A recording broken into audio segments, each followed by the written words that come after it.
Let me ask you something. How does a healthy 23-year-old woman disappear from a cruise ship in the middle of the ocean without anyone noticing? Because that's exactly what happened to Amy Bradley. This is the true and unsolved disappearance of Amy Lynn Bradley. Welcome to Truth-Told Stories, where real mysteries refuse to stay buried. It all began as a normal family vacation. Amy Lynn Bradley was 23 years old. She was a recent college graduate from Petersburg, Virginia. Athletic, outgoing, a strong swimmer. She was known for her independence and confidence, but also for being extremely close to her family. In March of 1998, Amy boarded a Royal Caribbean cruise ship with her parents, Ron and Iva Bradley, and her younger brother, Brad.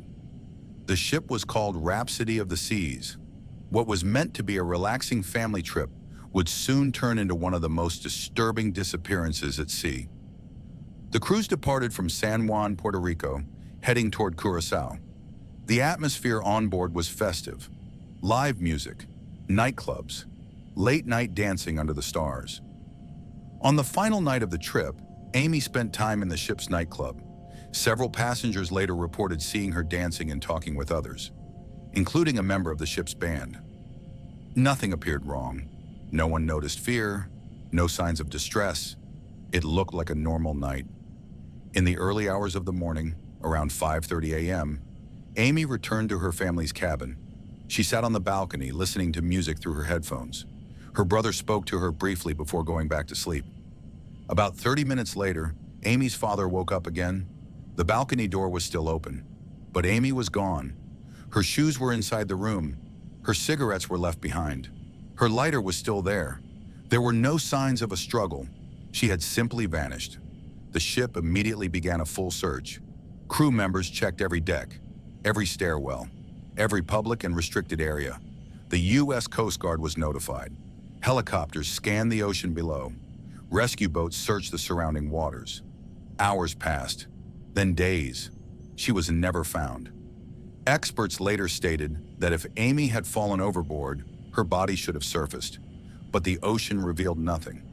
As investigators reviewed evidence, unsettling details began to surface.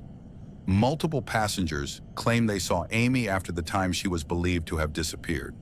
Some reported seeing her with a man. Others said she looked uncomfortable. Several witnesses placed her near a crew-only area. One crew member, a band musician, was questioned extensively and later took a polygraph test. However, authorities found no definitive evidence linking him to her disappearance. The investigation stalled, and the mystery deepened. In the years that followed, reports of possible sightings emerged. A U.S. Navy officer claimed he met a woman in a bar in Curacao who identified herself as Amy and said she was being held against her will. Another witness reported seeing a woman matching Amy's description walking with two men. Amy had distinctive tattoos, details that matched some of the sightings, but none of these leads could be confirmed. Each hope ended in uncertainty. Several theories remain. Did Amy fall overboard accidentally? Investigators say it's possible, but without a body, it cannot be proven. Was she abducted? Human trafficking experts have suggested cruise ships can be vulnerable to such crimes. Could someone on board have been involved? No arrests have ever been made. No suspects officially charged. After more than 2 decades, the truth remains unknown. Amy Bradley has never been found. Her case remains open. Her family still searches for answers. What do you think happened to Amy Bradley? Share your thoughts in the comments and subscribe to Truthful Stories for more real-life mysteries that refuse to be forgotten.